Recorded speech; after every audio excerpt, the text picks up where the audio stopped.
Okay. Can everyone see it? Is it um, large enough for you all? Okay.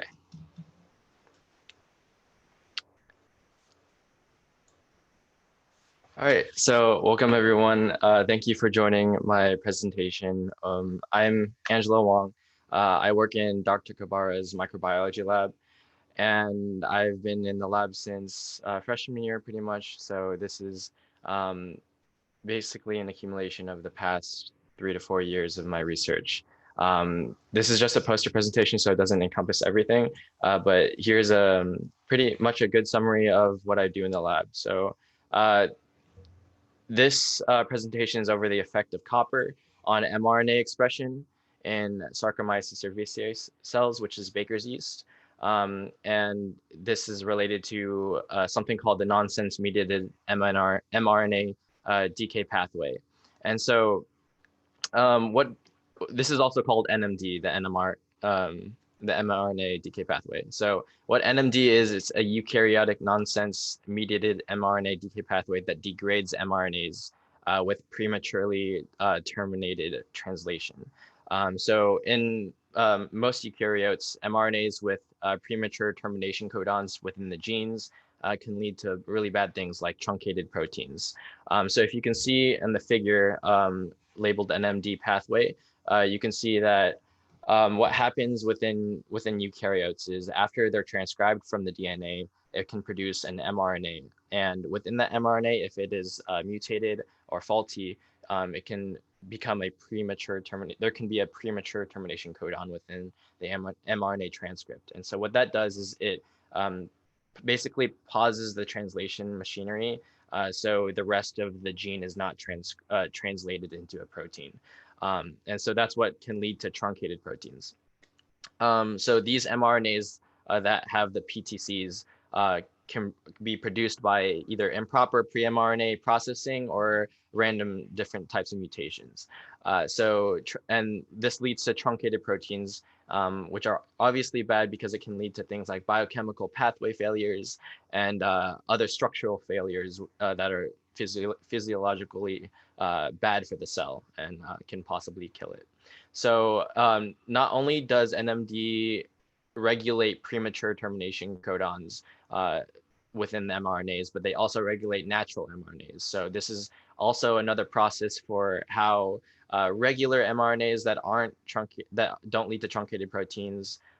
This is how those natural mRNAs are degraded. It's through the NMD pathway because you don't want those mRNAs to be consistently or continually producing proteins. It's a waste of energy, and it can also lead to over usage of proteins within the cell that aren't needed. So things that can target the natural mRNAs to be degraded are things like leaky ribosomal scanning, translated upstream open reading frames and ribosomal friendships, and even more. And mostly what targets them for degradation are atypically long 3' UTRs, or untranslated regions within the mRNA. And so what's important for NMD and what we look at is there's 3 core transacting factors that are within the NMD mechanism. It's UPF1P, UPF2P, and UPF3P. And so these are core factors that are needed to be for NMD to be working in order for it to degrade mRNAs like natural mRNAs or PTC mRNAs.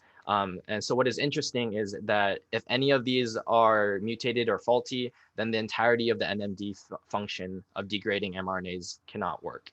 And so that is what I look at specifically in my lab is NMD. And so what I try to relate it to within eukaryotes, specifically yeast, and how it's translated to humans is the ability to regulate copper tolerance. Copper is a very important nutrient for not only yeast, but also humans. It's essential for the life processes of Saccharomyces cerevisiae, or also Baker's yeast that I mentioned before.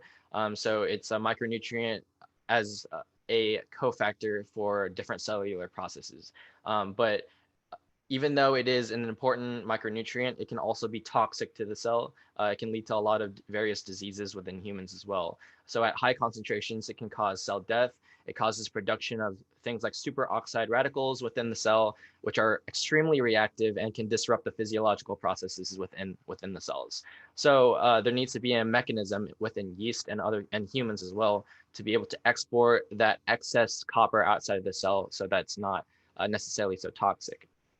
And so if you can see in the figure of figure 4, there's a list of genes that are very useful for exporting copper and other metals outside of the cell.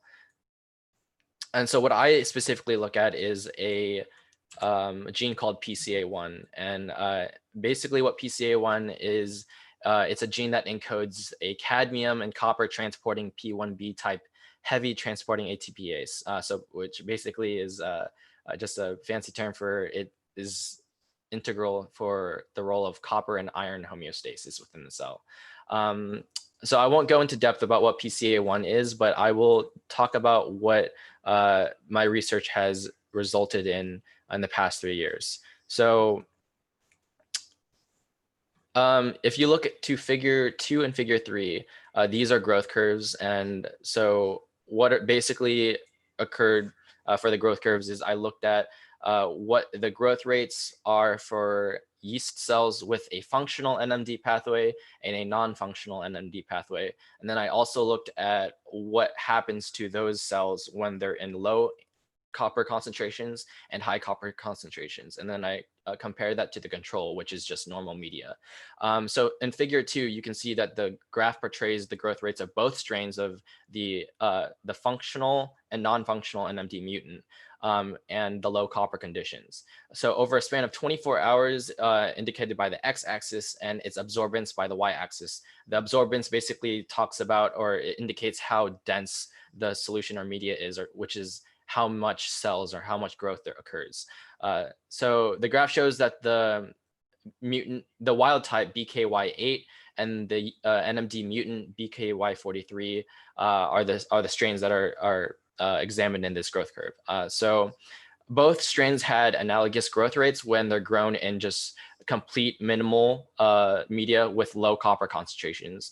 And the decreased growth rate of the low copper conditions compared to the normal media may be explained by the requirement of copper as an essential micronutrient that I explained before. And so this is a good basis for what we examine naturally in cells, is that copper is essential for the growth. But if you look to figure 3, which is more interesting, there's a little bit more variation within the growth rates between the mutants and then the wild types. So this graph is similar to the previous one, but it shows high copper concentration. So the graph still indicates that BKY8 and 43, the wild type and the mutant, still have similar growth rates when grown in normal media. However, the growth rates of the wild type strain were slower than the NMD mutants, suggesting that yeast strains with an inactive NMD pathway, ones that cannot regulate mRNA or degrade them, are able to grow better in high levels of copper than strains with an active NMD pathway. So this can suggest that because of the lack of regulation of mRNAs, they're more expressed. So things like PCA1 and other genes that are shown in the table are expressed more because they're not degraded by the NMD pathway. So this can help with increased copper concentrations by putting it out of the cell. And so not only did I look at the growth rates, but I also wanted to look at the mRNA steady state levels. So what this steady state levels indicate is basically how much the protein is expressed when they're in different or various conditions. So I won't go over the methods for how I did the RNA steady state levels, but basically what I did is I put them in either normal media or high copper concentrated media, and then I labeled them radioactively, and then I ran a northern blot. So what the northern blot does is it is a visual image for the expression levels of mRNA, or in this case, I looked at specifically PCA1, which is the copper transporting protein. And so what's the most important figure here is the PCA1 mRNA levels after switching from complete minimal to high copper media. So this is the last figure within the presentation. But what this is indicating is in the figure, it represents the wild type strain of which is BKY8 for the PCA1 mRNA on the top, and then the mutated strain UPF1, which is a UPF1 deletion mutant. So the NMD isn't functional on the bottom figure. So in this figure, it basically talks about after switching the yeast cells from growing in normal media conditions, we switched them to growing in high copper concentrations. And then we analyzed what the change in mRNA expression for 10 or 11 time points is. So the time points started from 0, and then they went all the way to 45. And so each time point is represented in the figure, and you can see how the expression changes by the density of the image. So the darker the image is at that time point, the more expressed the mRNA is. And so you can see indicated by both figures that they accumulate to higher levels in the mutant compared to the wild type. So this is more support for what we saw in the growth curves, as the yeast is able to better live in conditions with high copper concentrations when the NMD pathway is not able to degrade those proteins. So in summary, what we can say from the results is that the environmental conditions that yeast is grown in can determine the regulation of certain genes like PCA1 that encodes for copper homeostasis proteins. And it also influences different types of processing of mRNA, and thus the sensitivity of mRNA to different types of conditions and NMD. So the mRNA accumulation levels presented in the last figure provide support for the hypothesis in the experiment that PCA1 provides a key role in copper's resistance to toxicity. And then ultimately, this provides a pathway for future experimentation for like measurement of RNA half-lives that can provide additional information regarding the regulation and the physiological activity of these genes. So yeah, that's pretty much it. That's most of my presentation.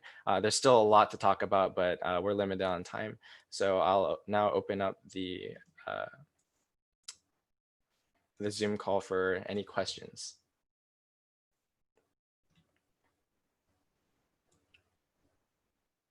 So where could you like apply this like research? Like where would you use this, like the data that you came up with? So that's a good question. Because of the limited time, I wasn't able to explain it. But so yeast as a model organism is able to be translated to humans because most of the genes within yeast are conserved. So we basically have the same genes as yeast. It's just in different variants or different kind of paralogs or homologous proteins, or not proteins, genes. So PCA1 within yeast has a conserved gene within humans, and it's called ATP7A and ATP7B. And why these are important is because different kinds of mutations within 7A and 7B can lead to different kinds of diseases within humans. In humans, there are two diseases, Menkes disease and Wilson's disease. And these two diseases depend on whether there's excess copper within humans, which can lead to like copper toxicity, and you'll see like a ring within the eye of humans that with high copper concentrations. And then there's low copper diseases that can lead to nutritional deficits within humans that can affect the way that they grow and affect the way that they're able to go out with their normal metabolism, and it can significantly affect their biochemical processes and lead to failures within the body. So what's important for this study is how I'm able to translate it into humans. And the end result of all this experimentation and studies and the results that I obtained from it is being able to look at the process for how the body is able to naturally regulate copper, both homeostatically with coming into the cell and exporting it out of the cell. And so I want to look at the ability for these proteins like PCA1 within humans to be able to regulate that, and maybe find different types of treatments that takes advantage of the role of NMD in regulating these types of genes. So that's why it's important, but I didn't explain a lot of it just because it would take quite a while to explain the different types of diseases and how it relates to the yeast genes. Okay, I don't know if we have time for more questions, but that was a really good one. So now I'm gonna take a quick picture. So if y'all wanna like smile, we'll see how it goes. But I'm just gonna take a screenshot so y'all can just like turn your cameras on. I can only see some of you right now, but we're just gonna take a quick picture. Okay, there we go. Now I'm gonna share the